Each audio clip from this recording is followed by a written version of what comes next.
The paintings we call dark are not just creepy stories on canvas. They are evidence. Each one preserves a specific human truth about power, fear, violence, or grief. In the next minutes, we will treat famous artworks like case files. For every painting, we will ask 3 questions. What do we see? What do the records say? And why it matters now? By the end, you will know how to read darkness in art as proof, not mood. Case 1. Ilya Repin's Ivan the Terrible and his son, Ivan, 1885. What we see, a father crushing his dying son to his chest. Eyes blown wide with shock, blood soaking a Persian carpet. What the records say, the scene comes from 1581, when chroniclers reported that Tsar Ivan IV struck his heir during a furious argument and the prince died from the blow. Historians still debate the exact circumstances, but the story was recorded close to the time. The painting itself became a national nerve.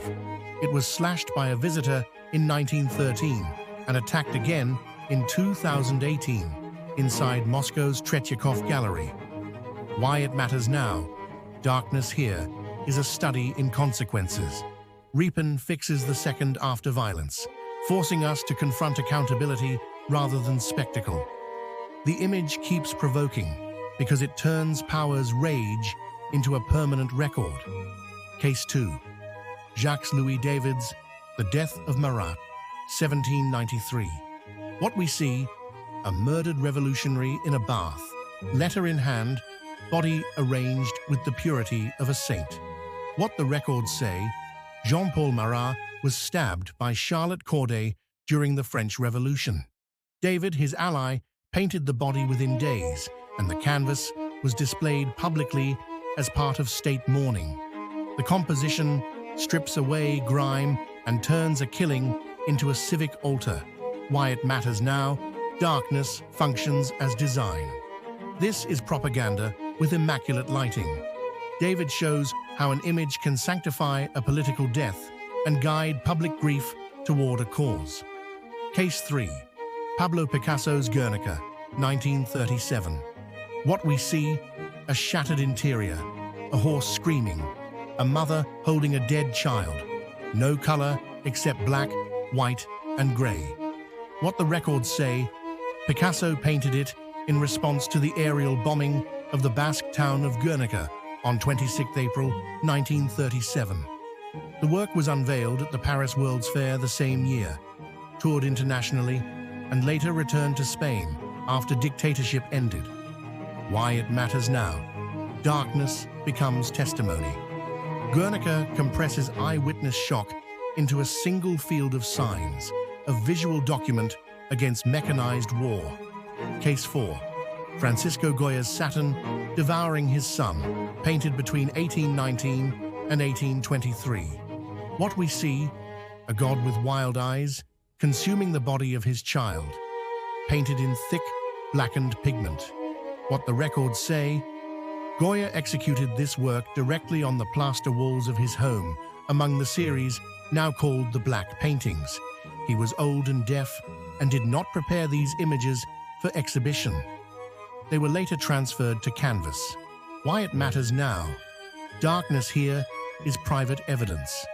We are looking at a man's unfiltered response to fear, mortality, and a country in turmoil, preserved without the polish of public intent. Case 5. Edvard Munch's The Scream, 1893. What we see, a figure on a bridge, mouth open, a sky like burning metal. What the records say, Munch wrote that while walking at sunset, he felt a great scream pass through nature.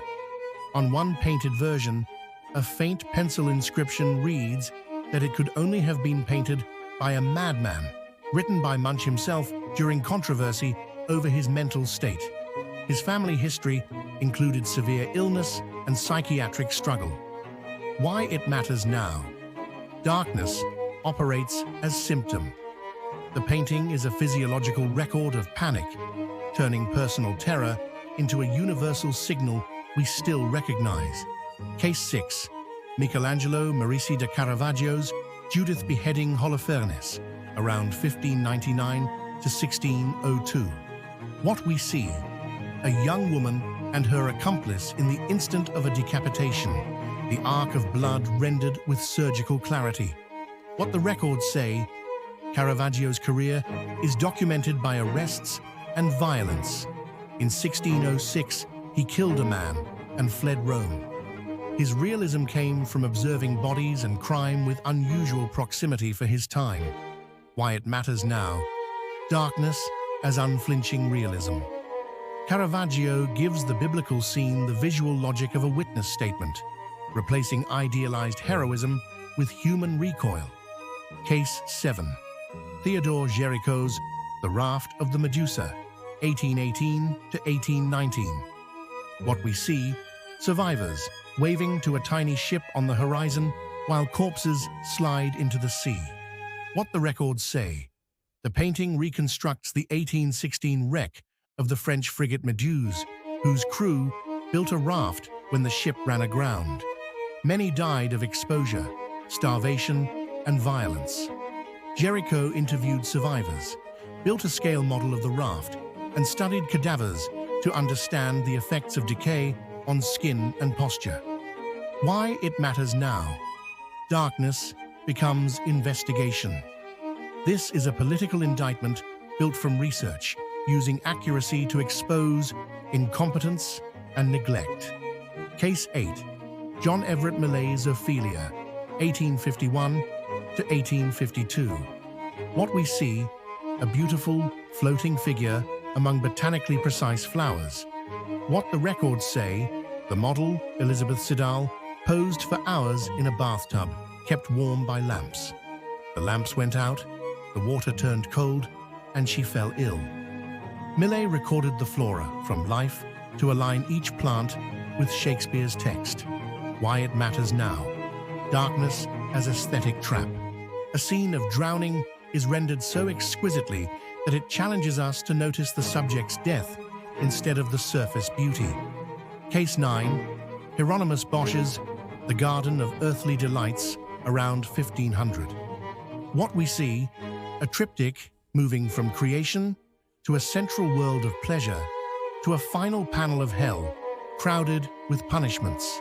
What the records say: Bosch filled the right panel with instruments of torture, hybrid creatures, and moral inversions that reflect late medieval religious teaching and Northern European visual culture. Why it matters now: darkness as map.